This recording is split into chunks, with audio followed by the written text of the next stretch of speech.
బేటీ, నువ్వు ఏమీ అనుకోకపోతే ఒకసారి మీ అమ్మని నాన్నని పిలుస్తావా?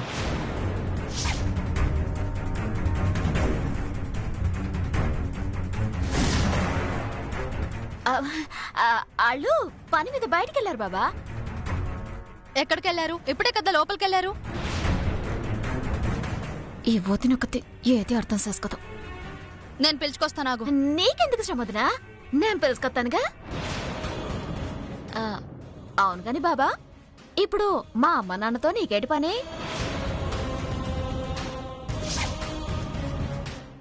మేము మక్కా నుంచి తిరిగొచ్చే లోపల ఒక్కసారి వాళ్ళకి నా బ్లెస్సింగ్స్ ఇస్తే నిండు నూరేళ్లు సంపూర్ణ ఆయుష్తో చల్లగా ఉంటారు. అలాగే బాబా, ఎల్లి పిలుచుకొస్తానా?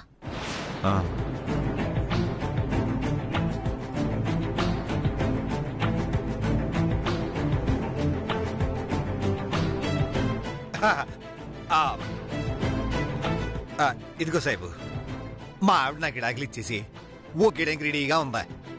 కాసింత ఆశ్రది తెచ్చి మా ఆవిడ నాతోనే ఉండేలాగా ఏ మంత్రం తంత్రం చేయొచ్చు కదా. మేము అటువంటి బాబాలం కాదు నాయనా. నీ బుద్ధి తిన్నగా ఉంటే నీ భార్య ఎప్పుడూ నీతోనే ఉంటుంది. అల్లా అచ్చా కరేగా. ఓహో, మళ్ళీ చెప్పావు. వెనకడికి నీలాంటోడే కళ్ళు కనపడలేదో రామస్వామి అంటే కళ్ళు తాగరా ఎర్రస్వామి అన్నాడంట. ఆ కళ్ళే ఉంటే తెరిస్తే ఎంత మూస్తే ఎంత అని నేను తిన్నగా ఉంటే నా పిల్లం ఎక్కడికి వెళ్తే ఆ మాత్రం మాకు తెలియదేటి. ఇదిగో సాహిబు, నమస్కారం.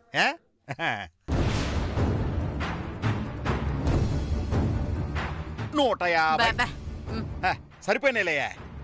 నువ్వు చెప్పినట్టే 150 బాక్సులున్నాయి. సర్లే, మనం వెళ్ళి మిగిలిన కూడా తీసుకొద్దాం పద.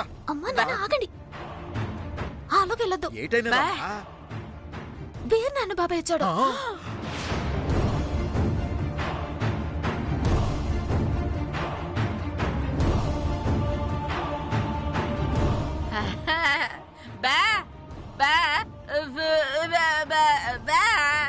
ఇంకా అర్థం కాలేదేటే?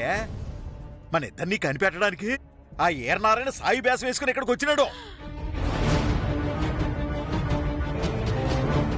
సమయానికి సిట్టం వచ్చినది కాబట్టి సరిపోనది గాని, లేకపోతే వచ్చినోడు సాయి అనుకుని మన ఇద్దరం వెళ్ళిపోయేటోళ్ళం, ఆ ఏర్నారాయణకి పక్కగా దొరికిపోయేటోళ్ళం. అమ్మా చిట్టమ్మా, మే జా రహా హూ. మీ అమ్మకి నాన్నకి తీసుకురా అమ్మా. వచ్చేస్తున్నాను. ఉండండి బాబా, నేను వెళ్ళి తీసుకొస్తాను. ప్రతిదానికి తగుతుందమ్మా అంటూ తయారైపోతావు. మా చెల్లి వెళ్ళింది కదా, అన్నట్టు కొత్తదే. అప్పటికి అటుకు రాకపోతే నువ్వు వెళ్ళు. అమ్మా, ఆయన తొందర చేస్తున్నాడమ్మా. ఇప్పుడు ఏం చేద్దాం? అదే అర్థం కావట్లేదు నాన్న. కుటుంబరావు అన్నయ్య, నువ్వా తల్లి? ఏటి ఎలాగొచ్చినావు? రేపు మా చిన్న కూతురు పుట్టినరోజు ఉంది. దానికి ఒక 5 కిలోల స్వీట్లు కావాలి. అవి ఆర్డర్ ఇద్దామని వచ్చాం. అలాగా అమ్మా, ఇప్పుడు మేము కొంచెం పనిలో ఉన్నాము. కాసేపు ఆగిరా అమ్మా, మాట్లాడదాం. అలాగే అన్నయ్య. ఒక నిమిషం ఆగండి. ఏంటి చిట్టి? మీరు ఒక చిన్న సాయం చేయాలి. ఏంటిది? అదేంటి, అమ్మా నన్నల్ని తీసుకొస్తాను అని వెళ్ళిన చిట్టమ్మ ఇంకా రాలేదు? ఏం జరుగుంటుంది? ఏమీ లేకపోతే ఈ పాటికి వచ్చేయాలి కదా. పైగా ఈ సాయిబుని చూసిన దగ్గర నుంచి చిట్టమ్మ తెగ కంగారు పడిపోతుంది. అంటే ఏదో ఉందన్నమాట. చిట్టమ్మా, చిట్టమ్మా, సాయిబు గారు వెళ్ళిపోతున్నారు, త్వరగా రా. వచ్చేస్తున్నాను వదినా. అమ్మా, వాళ్ళేదో పనిలో ఉన్నట్టున్నారు. వాళ్ళు ఎక్కడ ఉన్నారో కాస్త చూపించమ్మా. అలాగే సాయిబ్ గారు, రండి.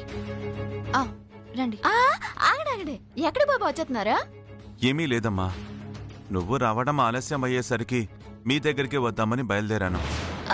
ఇప్పుడే బాన్స్ అవుతున్నారు బాబా, ఒక్క నిమిషంలో వచ్చేస్తారు. ఇంతకు ముందే కదా టిఫిన్ చేశారు, అప్పుడే భోజనం కూడా చేసేస్తున్నారా? ఆకలంటదినా, తింటున్నారు. అవును, బయట నీ బట్టలు ఆరేయలేదంట, వెళ్ళి ఆరేసుకోపా. నా బట్టలు ఆరేయడం ఏంటి? నేనే ఆరేసుకుంటానని చెప్పాను, కానీ మీ అమ్మే నా దగ్గర బలవంతంగా తీసుకెళ్ళింది. తీసుకెళ్తే మాత్రం నీ బుద్ధి ఏమైంది? వెళ్ళి నీ బట్టలు వేరేసుకో, వెళ్ళే. అలాగే. ఇదిగో సిట్టే, నాకు పని ఉంది, బయటికి వెళ్ళి వస్తానా?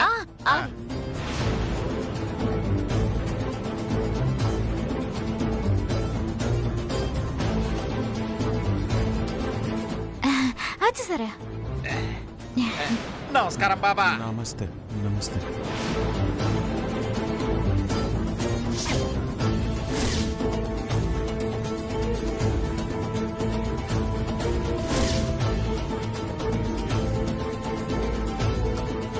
ఛ, పాపం చిట్టెమ్మని అనవసరంగా అనుమానించినట్టున్నాను. ఇన్నాళ్ళలో ఆ కోకిలమ్మ కుటుంబరావులే చిట్టెమ్మ తల్లిదండ్రులేమో అని అనుమానించాను. అది ఎంత పెద్ద తప్పో వాళ్ళ అమ్మా నాన్నల్ని చూశాకే అర్థమైంది. ఏలే బాబా మా అమ్మ నాన్న. అల్లా అచ్చా కరేగా. నిండు నూరేళ్ళు చల్లగా ఉండండి. ఆ అల్లా మీకు మేలు చేస్తాడు. మీ అనుమానం తీరిపోయింది కదా బాబా? నా అనుమానం తీరడం ఏంటి బేటీ?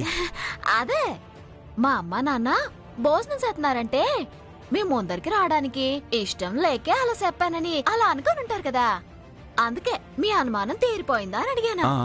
ఆ, నా అనుమానం తీరిపోయింది బేటీ. మీ అందరూ చల్లగా ఉండండి.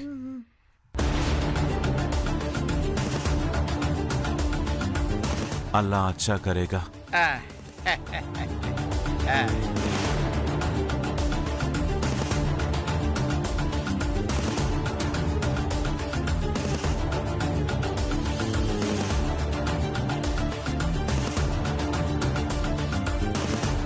అమ్మయ్యా, వేర్నాన్న బాబాయ్ ఎక్కడ మిమ్మల్ని చూసేస్తాడో, ఎక్కడ మిమ్మల్ని చంపేస్తాడోనని టెన్షన్ తో గుండె ఆగినంత పానైందమ్మా.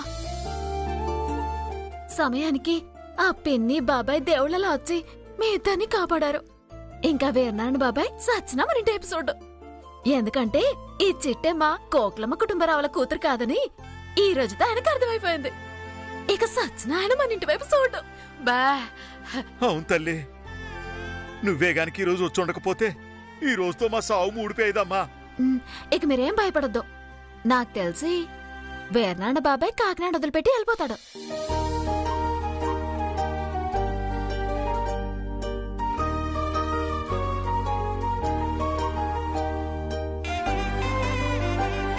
అమ్మా, మా బట్టలు మాకిస్తే వెళ్ళిపోతాం.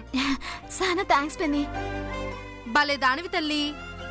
అయినా మా బట్టలు ఎందుకు అడిగారు? అది మా అమ్మకి ఎప్పటినుంచో ఇలాంటి బట్టలు వేసుకోవాలని కోరుకుంది. అందుకే ఈసారి తొడిగిచ్చేసి ముచ్చట తీర్చేద్దామని అడిగానంతే. అమ్మా, అలా బట్టలు వాళ్ళకిచ్చేసి నానా. ఇంకేంటి నానా, సరిగా వెళ్ళు. అమ్మయ్యా, గండం గట్టెక్కించావు దేవుడా. చాలు. అమ్మా, ఏమైందిరా వీరనారాయణ? మన అనుమానం నిజమైందా? ఆ కోకిలమ్మ కుటుంబరావులే చిట్టమ్మ తల్లిదండ్రులా? అవన్నీ తర్వాత చెప్తాను. నువ్వు అసలు కారెందుకు దిగావు? నాకు కారులో కూర్చోబుద్ధి కాలేదురా. నాకు వెంటనే నిజం తెలియాలి. ఆ చిట్టమ్మ వాళ్ళ తల్లిదండ్రులెవరు? కోకిలమ్మ కుటుంబరావులేనా కాదా? కాదమ్మా. కాదా? అవునమ్మా, మనం చిట్టెమ్మని అనవసరంగా అనుమానించాం. మనం అనుమానించినట్టుగా ఆ కోకిలమ్మ కుటుంబరావులకి మన చిట్టెమ్మకి ఎలాంటి సంబంధమూ లేదు. ఇక నుంచి మనం చిట్టెమ్మని అనుమానించనక్కర్లేదు. భగవంతుడా, ఇప్పటికైనా కోకిలమ్మ కుటుంబరావుల జాడ తెలుస్తుంది అనుకుంటే ఉన్న ఆ ఒక్క అవకాశాన్ని కూడా దూరం చేశావా తండ్రి? మనం ఇక్కడుండి వేస్ట్ అమ్మా. వెంటనే ముంబై వెళ్ళిపోదాం. ముంబైకా? అవునమ్మా, ఇన్నాళ్లు కోకిలమ్మ కుటుంబరావులు చిట్టెమ్మ వాళ్ళ అమ్మానాన్నలనే అనుమానంతో వెతికాం. ఇప్పటిదాకా వెతుకుతూనే ఉన్నాం. కానీ ఈ రోజుతో మనకొక క్లారిటీ వచ్చింది. ఇక మనం కాకినాడలో వెతికి కూడా వృధా. ఇంకా కావాలంటే మన అసిస్టెంట్లు కూడా వెతుకుతుంటారు. మనకేదైనా ఇన్ఫర్మేషన్ వచ్చాక మనం రావచ్చు. అది నిజమే లేరా. అక్కడ వ్యాపారాలన్నీ వదులుకొని రావడం వల్ల లక్షల రూపాయల నష్టం వస్తోంది. కనీసం ముంబైకైనా వెళ్తే నువ్వు ఆ వ్యాపారాన్నైనా చూసుకోవచ్చు. పదమ్మా. నమస్కారం అండి శేషమామ గారు. అమ్మా నమస్కారం. మీరు బాగున్నారమ్మా? ఈ అత్తర సాహిబ్ ఎవరండి? ఈ కాకినాడలో ఎప్పుడూ చూడలేదు. కోడి పెట్టలు ఎత్తుకోపోయేవాళ్ళగా ఉన్నాడు బాబా. నన్నే కొడతావరా?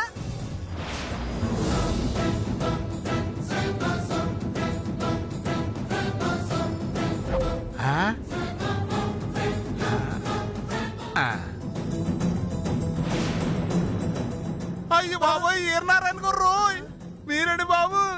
అవునరా, నేనే. ఇంతకీ చిట్టమ్మ వాళ్ళ ఇంటికి ఎందుకు వచ్చారండి మీరు? కొంప తీసి ఆ కోకిలమ్మ కుటుంబరావును చూసేద్దామని. అవునరా. మరి ఇంకెందుకంటే ఆలస్యం, లోపల చూసేద్దరు కానీ రండి, పదండి.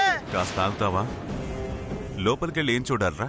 ఇంకేం చూస్తారండి బాబు, ఆ కోకిలమ్మ కుటుంబరావును చూపించేద్దాం రండి. రేయ్, కోకిలమ్మని కుటుంబరావుని చూపించేస్తారా? అవునండి, చూపించాక మాత్రం మా కోటికాడి మాత్రం కనీసం 2 ఇవ్వాలండి, నాకు మాత్రం 3 ఇవ్వాలండి. మొత్తం కలిపి ఓ 5 ఇవ్వాలండి. మొత్తం కలిపి ఒక 5 ఇవ్వాలి. ఈ మాత్రం దానికి లోపల దాకా ఎందుకురా, ఇక్కడ ఇచ్చేస్తా. మీరెంత గొప్పవాళ్ళండి బాబు. మరి మీరెంత మంచి మనసు అండి బాబు. మీరు మంచి మనిషి కాదండి, మనుషుల్లో దేవుడండి. ఇంకెందుకండి ఆలస్యం, ఇచ్చేసేయండి. ముందు వీడికిమ్మంటావా నీకిమ్మంటావా? ఎందులో అయినా మా బావ ఫస్ట్ అండి. ఇదిగో ముందు మా బావకి ఇచ్చేసేయండి, తర్వాత నాకు ఇవ్వండి. లేదు లేరా, ఈ ఒక్కసారికి మాత్రం ముందు నువ్వు తీసుకో, తర్వాత నేను తీసుకుంటా. అలా మొహమాటం పెట్టదు బావా. ఇదిగో ముందు నీకే అన్నానా? రే పెద్దోడు, నేను చెప్తున్నాను రా, ముందు నువ్వు తీసుకో. సారు, ఈసారి మాత్రం మారు మాట్లాడకుండా మా వాడికి ఇచ్చేయండి. ఇచ్చేయండి ఇచ్చేయండి. అలాగే లేరా, ఈ మాత్రం దానికి మీ ఇద్దరు గొడవ పడ్డం దేనికి? ఇద్దరికి కలిపే ఇస్తాలే. ఇది మంచి మాట.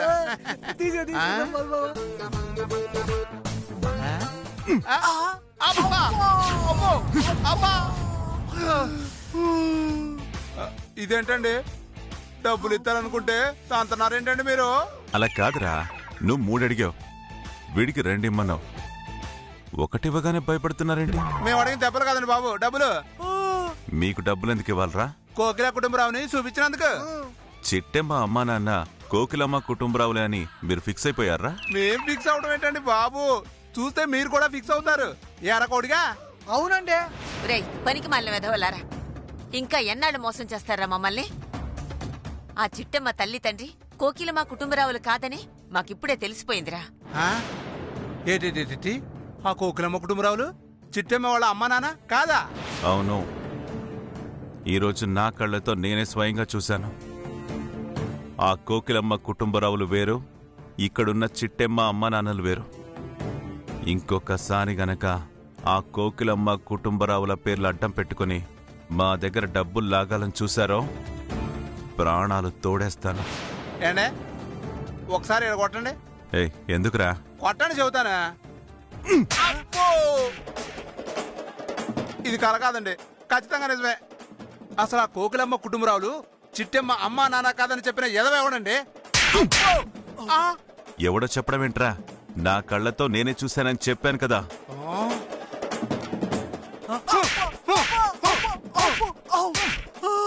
అరవకు, కొడితే కొట్టించుకో. నేను అర్చనా? నా కాలుతుంది ఇక్కడ. అర్చనా, మీకు ఎలా చెప్పాలండి బాబు, లోపలేదో పొరపాటు జరిగిపోయింది. ఆ చిట్టమ్మ మళ్ళీ మిమ్మల్ని మోసం చేసిందండి. ఒక్కసారి నాతో రండి. వాళ్ళ అమ్మ నాన్న కోకిలమ్మ కుటుంబరావు అవునో కాదో తేల్చి పారేస్తాను. రేయ్, ఒకసారి ఆ అమ్మాయిని అనుమానించినందుకే నేనిప్పుడు బాధపడుతున్నాను. మళ్ళీ నీ మాటలు నమ్మి లోపలికొచ్చి ఆ అమ్మాయి ముందు నేను తలదించుకోలేను, మాటలు పడలేను. ఇక జీవితంలో మీ మొహాలు నాకు చూపించకండి, నాకు ఫోన్ చేయడానికి కూడా ట్రై చేయకండి. అయ్యో వీరనారాయణ గారు, మీకు దండం పెడతాను సార్, నా మాట నమ్మండి సార్. మీరు వాళ్ళ అమ్మ నాన్న కోకిలమ్మ కుటుంబం రావాలండి బాబు. ఊరుగా, ఇంకోసారి చిట్టమ్మ గురించి వాగావంటే నాలుగు కోస్తాను. ఏమనుకుంటున్నారు ఇద్దరే? దరిద్రుడా దరిద్రుడా. పదవీరనారాయణ, పదమ్మా. బావా, అయ్యో వీళ్ళు నమ్మర్రా, నమ్మరా అంతే. బావా,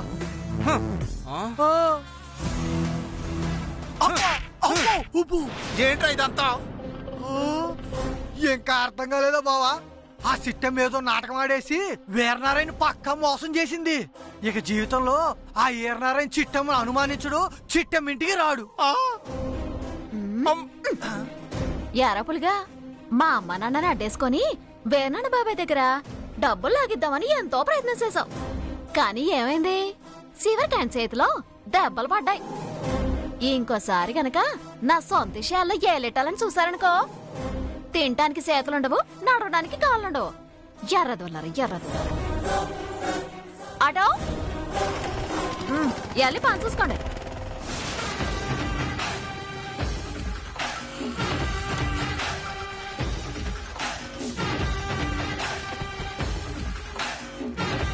ఇప్పుడు అర్థమైంది కదరా ఆ చిట్టమ్మ ఈనారాయణని ఎర్రేదం చేసింది. చేసిద్ది బావా చేసిద్ది. ఈసారి మాత్రం ఆ సిట్టమ్మని అడ్డంగా ఇరికిచ్చేద్దాం. అలాగేలేరా, ఇంత దూరం వచ్చాక మనం మాత్రం ఎందుకు వదులుతాం?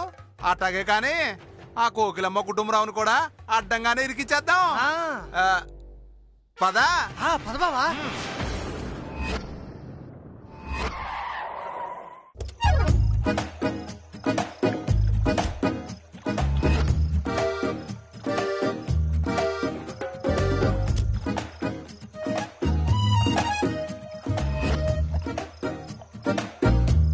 అత్తిలే ఆదిలక్ష్మి, చెప్పు గుత్తి గురునాథం. ఇల్లు ఎదిరిపోయింది కదా. అవును గుత్తి. గుత్తి అత్తిలో పత్తి అని షార్ట్ కట్ లో మాట్లాడు. ఎవడైనా వింటే అపార్థం చేసుకుంటాడు. సర్లే గుత్తి గురునాథం, ఈ ఇల్లు చూస్తుంటే మాత్రం వెంటనే అమ్మేసుకోవాలనిపిస్తుంది. ఓసి నీ అమ్మ కడుపు మాడా, నీ కంట్లో ఏది పడినా దాన్ని అమ్మేసుకోవాలనిపిస్తే తప్ప వాడేసుకోవాలని ఒక్కసారి కూడా అనిపించదే. ఏదో నా అదృష్టం బాగుండి మొగుణ్ణయ్యాను కాబట్టి వదిలేసావు, లేకపోతే ఏ ముంబైలోనో దుబాయ్లోనో అమ్మేసి ఉండేదానివి. ఆ సోడాలో గోళీలాగా ఇంతే ఉంటావు. నిన్నెవడు కొంటాడు? కొనేవాడు ఉంటే అమ్మేస్తావా? ఈ అత్తిలి ఆదిలక్ష్మి తలుచుకుంటే ఎవరినైనా అమ్మేయగలదు, దేన్నైనా అమ్మేయగలదు.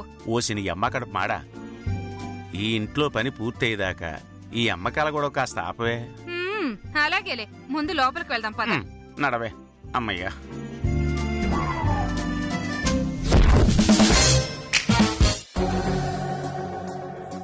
ఒరే అవతారం, అక్క ఆ అత్తిలి ఆదిలక్ష్మి గుత్తి గురునాథం ఇంకా రాలేదేంట్రా? ఇందాక ఫోన్ చేస్తే ఆందివే అని చెప్పాడక్క. ఈ పాటికి వచ్చేసుంటారు. నమస్కారం కాంతమ్మ గారు. నమస్కారం కాంతమ్మ గారు. నమస్కారం అత్తిలి ఆదిలక్ష్మి. ఇతనేనా నీ మొగుడు? అవునండి. మీ ఇద్దరి జంట ఏడ్చినట్టుంది. నువ్వేమో పనసకాయలా ఉన్నావు, వీడేమో అందులో పనస పిక్కలా ఉన్నాడు. ఇద్దరి జోడి అస్సలు మ్యాచ్ అవ్వలేదు. మీరు చెప్పింది కరెక్టేనమ్మా, కాకపోతే సెల్ ఫోన్ ఎంత ఉంటుందమ్మా? నా పిల్లంలాగా ఎంత ఉంటది, కానీ అందులో పెట్టే సిమ్ ఎంత ఉంటుందమ్మా? నాకులాగా ఎంత ఉంటుందమ్మా. ఫోన్ ఎంత ఉంటుందన్నది ముఖ్యం కాదమ్మా, అందులో పెట్టే సిమ్ము ఎంత ఉంటుందన్నది ముఖ్యం. సైజ్ చిన్నగా కనపడినా నేను సిమ్ములాంటోండి. ఒరేయ్, నీకు పర్సనాలిటీ తక్కువ ఉన్నా మాటలు మాత్రం మహాబాగా ఎక్కువ ఉన్నాయి. అవునమ్మా, కాకపోతే మన అందరం ఇలాగే సోదు పెట్టుకుని కూర్చుంటే ఈలోపు మీ చిట్టం వచ్చి మొత్తం వినేసిందనుకో, ఆ తర్వాత ఈ ఫోన్ పగిలిపోద్ది, ఈ సిమ్ము సిరిగిపోద్ది. నువ్వు చెప్పింది నిజమేరా? నేను చెప్పిందంతా గుర్తుందిగా? మొత్తం గుర్తుందమ్మా. మీరెలా ఆడమంటే అలాగే ఆడేస్తాం. ఒక్క నిమిషం ఆగండి, లతని పిలుస్తాను. లత, అమ్మా లత. ఏంటమ్మా పిలిచారు? వీళ్ళిద్దరినీ గుర్తుపట్టావా అమ్మా?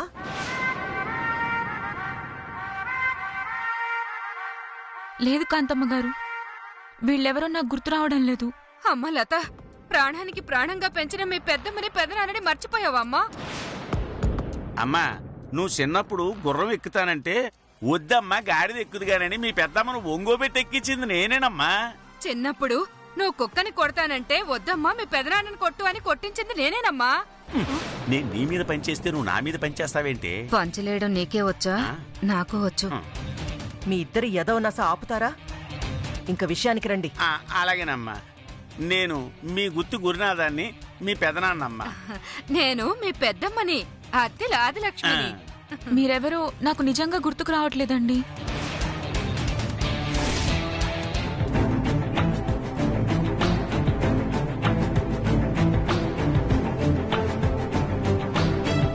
అత్తా, ఎవరెళ్ళిద్దరు?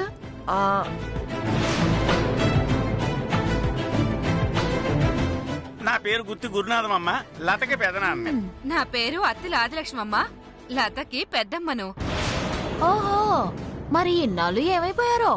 ఏం చెప్పమంటావమ్మా, యాక్సిడెంట్లో లత అమ్మా నాన్న చనిపోతే ఎక్కడ అన్యాయం అయిపోతుందో లతని దుబాయ్ వెళ్ళి బాగా సంపాదించేసి లతను కోటీశ్వరాలు చేసేద్దామని ఉద్దేశంతో వీసా రాకపోయినా దొంగతనంగా దుబాయ్ వెళ్ళిపోయాం. అక్కడే ఉండి కోట్లు సంపాదించాం. అవునమ్మా, ఆ డబ్బంతా ఇప్పుడు లతకివ్వడానికి తిరిగొచ్చేసాం. ఏం మాట్లాడుతున్నారండి?